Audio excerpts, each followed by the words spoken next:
నమస్కారం సార్. నమస్తే. Sir central intelligence వాళ్ళు ఒక హెచ్చరిక జారీ చేశారు సార్. ఏపీలో ఎలక్షన్ రిజల్ట్స్ తర్వాత అంటే తీవ్ర స్థాయిలో వైలెన్స్ జరగబోతుందని చెప్పారు సార్. అదే విధంగా చంద్రబాబు నాయుడు గారికి సెక్యూరిటీ పెంచారు సార్. అయితే ఈ రెండింటిని మనం ఏ విధంగా అర్థం చేసుకోవాలి? ఎందుకు సెక్యూరిటీ పెంచాల్సి వచ్చిందంటారు సార్? ఇప్పుడు ఇది 2 విషయాలు కూడా ఆంధ్రప్రదేశ్ రాజకీయాల్లో ఒక ఫజిల్గా మారిపోయింది. ఎందుకంటే సడన్గా చంద్రబాబుకు ఎందుకు సెక్యూరిటీ పెంచారు? ఆల్రెడీ ఆయనకు Z+ సెక్యూరిటీ ఉంది. దేశంలోనే ఓన్లీ 40 మందికి మాత్రమే Z+ సెక్యూరిటీ ఉంది. అట్లాంటిది చంద్రబాబుకు ఉంది. ఆల్రెడీ ఉన్న దాన్ని కాకుండా ఇంకా పెంచారు. మామూలుగా ఆయనకి ఇప్పుడు 12+12 చేశారు. 12 మెంబర్స్తో ఆయనకి సెక్యూరిటీ ఉందన్నమాట. దాన్ని NSG అంటారు, నేషనల్ సెక్యూరిటీ గార్డ్స్. తర్వాత ఇప్పుడేమో SPG ఇచ్చారు, స్పెషల్ ప్రొటెక్షన్ గ్రూప్. ఇది మామూలుగా PMకి, ప్రెసిడెంట్కి, వైస్ ప్రెసిడెంట్కి, ఇలాంటి సుప్రీంకోర్టు చీఫ్ జస్టిస్కి ఇలాంటి వాళ్ళకి ఉంటుంది. అది ఇప్పుడు 12+2 24 మందిని యాడ్ చేశారనమాట. ఓకే. సో ఓవరాల్గా చంద్రబాబు సెక్యూరిటీ మొత్తం 183 మంది ఉంటారు ఇప్పుడు. సో ఇంత సెక్యూరిటీ ఆయనకి ఎందుకు ప్రొవైడ్ చేయాల్సి వచ్చింది? ఇక్కడ ఏమీ టెర్రరిస్ట్ యాక్టివిటీ లేదు, నక్సలైట్ ఇది ఆయన టార్గెట్ కాదు. సో అంత పెద్ద సెక్యూరిటీ ఎందుకు ఇచ్చారు ఇప్పుడు సడన్గా అనేది ఒక పజిల్గా మారింది. దీని మీద రకరకాల వ్యాఖ్యానాలు వస్తున్నాయి. ఇదొక అంశం. రెండవ అంశం, సెంట్రల్ ఇంటెలిజెన్స్ నిఘా వర్గాలు ఆంధ్రప్రదేశ్లో ఎన్నికల తర్వాత కూడా వైలెన్స్ పెద్ద ఎత్తున పెరిగే అవకాశం ఉంది. అందుకని June 13th వరకు అక్కడ నిఘా పెట్టాలి. అందుకని ఎన్నికలకు సంబంధించి ప్రత్యేక బలగాలను అక్కడ మోహరించాలి అని రికమెండ్ చేసింది హోమ్ మినిస్ట్రీకి. సో ఈ 2 మనం పెట్టుకొని చూస్తే చంద్రబాబుకి ఎవరి నుంచి ఫస్ట్ థ్రెట్ ఉంది? దానికి ఒకటి చెప్తున్నది ఏమంటే, వాళ్ళు వచ్చి సెంట్రల్ సెక్యూరిటీ వాళ్ళు వచ్చి మన విజయవాడకి వచ్చి ఇక్కడంతా కరకట్ట దగ్గర ఈయన ఇల్లు, తర్వాత ఆఫీసు, తర్వాత ఎయిర్పోర్ట్ దగ్గర నుంచి, గన్నవరం ఎయిర్పోర్ట్ దగ్గర నుంచి కరకట్ట వరకు ఆ రూట్ అంతా కూడా మొత్తం చెక్ చేశారు. ఎక్కడ ఈయన మీద అటాక్ జరగడానికి పాసిబిలిటీ ఉంది అనే యాంగిల్లో నుంచి కూడా వాళ్ళు చేశారు. అంటే ఏదో ఒక నిర్దిష్టంగా ఈయన మీద అటాక్ జరగబోతుంది, జరిగే పాసిబిలిటీ ఉంది అని తెలిస్తే కానీ ఈ స్థాయిలో సెంట్రల్ నుంచి సెక్యూరిటీ ఏజెన్సీలు వచ్చి చేయడం అనేది జరగదు మామూలుగా. సో అది ఎందుకు చేస్తున్నారు ఇదంతా అనేది ఒకటి. రెండవది, సెంట్రల్ ఇంటెలిజెన్స్ వాళ్ళు అల్లర్లు జరిగే అవకాశం ఉంది కాబట్టి Andhra Pradesh special protection force, special police force, తర్వాత కేంద్ర పారామిలిటరీ బలగాలు CRPF, CISF ఈ బలగాలను కూడా 19th వరకు మోహరించాలని చెప్తున్నారు. యాక్చువల్గా ఇప్పుడు అల్లర్లన్నీ కూడా దాదాపు కంట్రోల్కి వచ్చాయి. సిట్ రంగంలోకి దిగింది. ఆల్రెడీ అనంతపూరు, పల్నాడు ఎస్పీలని సస్పెండ్ చేశారు.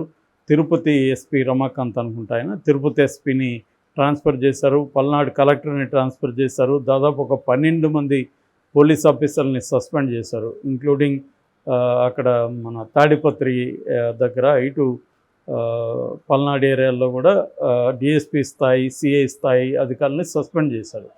ఓవరాల్గా తాడిపత్రి నుంచి వాళ్ళ 2 గ్రూపుల నాయకులైన JC ప్రభాకర్ రెడ్డిని, ఇటు పెద్దారెడ్డి ఇద్దరిని కూడా అక్కడ నుంచి తరలించేశారు. అక్కడ ఎవరు లేరు, 144 సెక్షన్ కంట్రోల్ ఉంది. అట్లాగే ఇక్కడ కూడా 3 ఎమ్మెల్యేలని హౌస్ అరెస్ట్ చేశారు, వైసీపీ వాళ్ళని.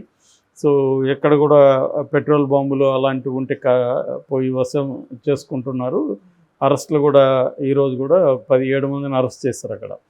సో ఓవరాల్గా తీసుకున్నప్పుడు అండర్ కంట్రోల్ ఉంది. తిరుపతిలో కూడా పులవర్తి నాని మీద దాడి జరిగితే దానికి కూడా 14 మంది దాకా ఇప్పుడు అరెస్ట్ చేశారు. అక్కడ కూడా కంట్రోల్లో ఉంది. సో ఈ మేజర్గా ఈ 3 ఏరియాలు, తిరుపతి, తాడిపత్రి, పల్నాడు ఏరియా, ఈ 3 ఏరియాల్లో ప్రధానంగా ఉంది. ఈ 3 ఏరియాలు ఇది కాకుండా దాదాపు 170కి పైగా పోలీస్ పికెట్స్ ఏర్పాటు చేశారు, సెన్సిటివ్. సో సిట్ ఇప్పుడు రంగంలో దిగింది కాబట్టి మొత్తం దిద్దుబాటు చర్యలంతా చేపట్టింది. సో అండర్ కంట్రోల్లో ఉంది. సో ఈ నేపథ్యంలో చంద్రబాబుకి ఎవరి నుంచి థ్రెట్ ఉంది అనేది ఇప్పుడు ప్రధానంగా చర్చ. ఇక్కడైతే ఆంధ్రప్రదేశ్లో వైసీపీ నుంచే చంద్రబాబు థ్రెట్ ఉండాలి. వైసీపీ వాళ్ళు ఎందుకు చంద్రబాబు మీద దాడి చేసే అవకాశం ఉంది? దీనికి 2 పాజిబుల్ విశ్లేషణలు ఉన్నాయి. ఒకటేమో వైసీపీ ఓడిపోబోతుంది, ఓడిపోయినప్పుడు వాళ్ళ అక్కసు తీర్చుకోవడానికి చంద్రబాబు మీద హత్యాయత్నం చేసే అవకాశం ఉంది. సో అందువల్ల చంద్రబాబుకి ప్రొటెక్షన్ అవసరం అనేది ఒక తెలుగుదేశం వాళ్ళు చెప్తున్నది. వైసీపీ వాళ్ళు ఓడిపోబోతున్నారు, అందుకని జగన్ కూడా వెళ్ళిపోయాడు. జగన్ లేని టైంలో వైసీపీ వాళ్ళ రౌడీ బృందం ఒకటి దాడి చేసే అవకాశం ఉంది. దీనికి వాళ్ళు చెప్పే ఎగ్జాంపుల్ ఏంటంటే, గతంలో జోగి రమేష్ ఆధ్వర్యంలో చంద్రబాబు ఇంటి మీదకి వెళ్ళారు. అప్పుడు చంద్రబాబు లోపల పెట్టి గేటుకి తాళం వేశారు. అట్లాగే ఆయన ఉమ్మడి కృష్ణా జిల్లాలో రోడ్ షో చేస్తున్నప్పుడు కూడా ఆయన మీద రాళ్ల దాడి జరిగింది. కాబట్టి చంద్రబాబుకి థ్రెట్ అనేది వైసీపీ నుంచే ఉంది. దానికి కారణం వైసీపీ వాళ్ళు ఓడిపోబోతున్నారు అనేది వాళ్ళ నెరేటివ్. రెండో వెర్షన్ ఏంటంటే, రివర్స్లో వైసీపీ గెలవబోతుంది, గెలిచినప్పుడు తెలుగుదేశం వాళ్ళే వాళ్ళ మీద దాడి చేసే అవకాశం ఉంది. ఆ క్రమంలో చంద్రబాబు మీద కూడా దాడులు జరిగే అవకాశం ఉంది. కాబట్టి చంద్రబాబు ప్రొటెక్షన్ అవసరం అనేది రెండో వెర్షన్. ఇక్కడ ఏంటంటే, జగన్కి ఎందుకు ప్రొటెక్షన్ లేదు? మరి ఇదే యాంగిల్ నుంచి తెలుగుదేశంలో కూడా దాడి చేసే అవకాశం ఉంది. ఇప్పుడు మనం జరుగుతున్న అల్లర్లు చూస్తే 2 వైపులా ఇవి కనిపిస్తుంది. ఇప్పుడు తాడిపత్రి ఉంది, ఇందాకే సీసీటీవీ ఫుటేజ్ కూడా బయటకు వచ్చింది. అందులో పోలీసులే పెద్దారెడ్డి ఇంటికి వెళ్ళి లోపల ఉన్న ఫర్నిచర్ కంప్యూటర్లు అన్నీ ధ్వంసం చేసి చివరికి సీసీటీవీలను కూడా ధ్వంసం చేస్తున్న ఫుటేజ్ బయటకు వచ్చింది. అంటే పోలీసులే తెలుగుదేశం తరపున వైసీపీ సిట్టింగ్ ఎమ్మెల్యే ఇంటికి వెళ్ళి దాడి చేశారు. క్లియర్గా ఫుటేజ్ బయటకు వచ్చింది. అట్లాగే ఇక్కడ గోపిరెడ్డి శ్రీనివాసరెడ్డిని పల్నాడులో మాచర్ల దీంట్లో ఆయన ఇంటి మీద 150 మంది దాడి చేసి వాళ్ళ మామని గాయపరిచారు, వాళ్ళ కొడుకు కూడా చిన్న గాయాలై. సో ఇదంతా కూడా తెలుగుదేశం వాళ్ళే చేస్తున్నారు. సో తెలుగుదేశం వాళ్ళు కొన్ని చోట్ల చేస్తుంటే, కొన్ని చోట్ల ఇప్పుడు తిరుపతి ఉంది, వాళ్ళు ఫస్ట్ అయితే అక్కడ కూడా పులవర్తి నాని మనుషులు పోయి అక్కడ గొడవలు చేశారు, తగలబెట్టారు ఇండ్లు. దానికి ప్రతీకారంగానే వాళ్ళు వచ్చి చేశారనే ఒక నెరేటివ్ ఉంది. ఏదేమైనా వీళ్ళు దాడులు ముందు వీళ్ళు చేశారా లేదో పక్కన పెడితే, చాలా యాక్టివ్గా అయితే తెలుగుదేశం ప్రవర్తిస్తుంది. దీనికి మళ్ళీ ఒక నెరేటివ్ ఉంది. అదేంటంటే, మనం ఓడిపోతున్నాం కాబట్టి మోరల్ నిలబెట్టాలంటే గొడవల్ని రెచ్చగొడితే మన కేడర్ మొరైల్ పడిపోకుండా ఉంటుంది అనేది అని చంద్రబాబు ప్లాన్ చేసి చేయిస్తూ ఉన్నాడు అనేది వైసీపీ వాళ్ళు ఆరోపిస్తున్నారు. సో సేమ్ వైసీపీ వాళ్ళకి నమ్మకాలు పోయింది, అందుకనే వాళ్ళు రిగ్గింగ్ జరిగింది, పోలీసులు ఈసీ చంద్రబాబు మాట వింటున్నాయి అన్న ఎమ్మెల్యేలు ఇవన్నీ చెబుతున్నారు అనేది వాళ్ళ తెలుగుదేశం వాళ్ళు వైసీపీ మీద ఆరోపిస్తున్నారు. సో ఈ 2 నెరేటివ్లో ఏది కరెక్టు అనేది తేలాలంటే ఇంకా మనకి టైం పడుతుంది ఖచ్చితంగా. బట్ ఇప్పటికి కూడా ఒక మిస్టరీగా అయితే ఉంది. చంద్రబాబుకి ఎందుకు ప్రొటెక్షన్ పెంచారు అంటే, ఆ స్థాయి వైసీపీ దాడి చేసే అవకాశం ఉందా చంద్రబాబుని? ఆయనకి ఆల్రెడీ Z+ కేటగిరీ ఉన్నప్పుడు ఆయనకి ఎందుకు ఆయన మీద ఎవరు దాడి చేసే అవకాశం ఉంటుంది అనేది ఇప్పుడు రెండోది. ఆయన ఏమి జనంలోకి పోయి సభలు సమావేశాలు అప్పుడే పెంచలేదు. యాక్చువల్గా ఆయన రోజుకు 3 సభలు పెట్టి జనంలో తిరిగాడు, అప్పుడే ఆయన సెక్యూరిటీ పెంచలేదు. పైగా దేశంలో యోగి ఆదిత్యనాథ్ అక్కడ ఆయన దాదాపు 10,000 ఎన్కౌంటర్లు చేసి అనేక 100 మందిని చంపించాడు. ఆయనకి థ్రెట్ ఉంది అక్కడ. ఆయనకేమో తగ్గించారు సెక్యూరిటీ, రాజ్నాథ్ సింగ్ తగ్గించారు, చంద్రబాబుకు పెంచారు.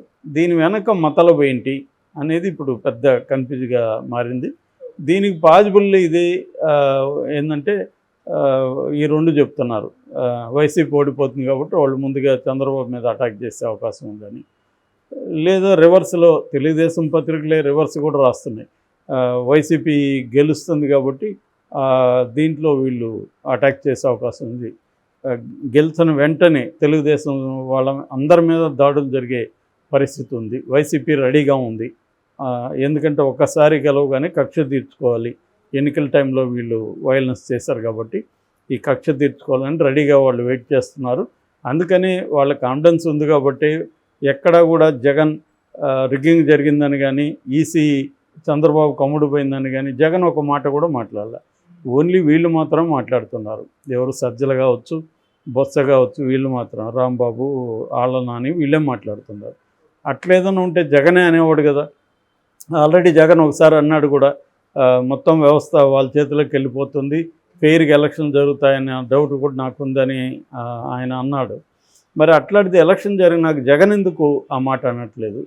సో ఎందుకు వేరే వాళ్ళ దగ్గర అనిస్తున్నాడు, తను ఎందుకు అనట్లేదు? సో ఏదో ఒక జరగబోతుంది అనేది అయితే ఉంది. ఏదేమైనా ఎన్నికల తర్వాత కూడా అప్రమత్తంగా ఉండాల్సి, ఎవరు గెలిచినా కూడా అలా జరిగే అవకాశం అయితే రాష్ట్రంలో ఉంది.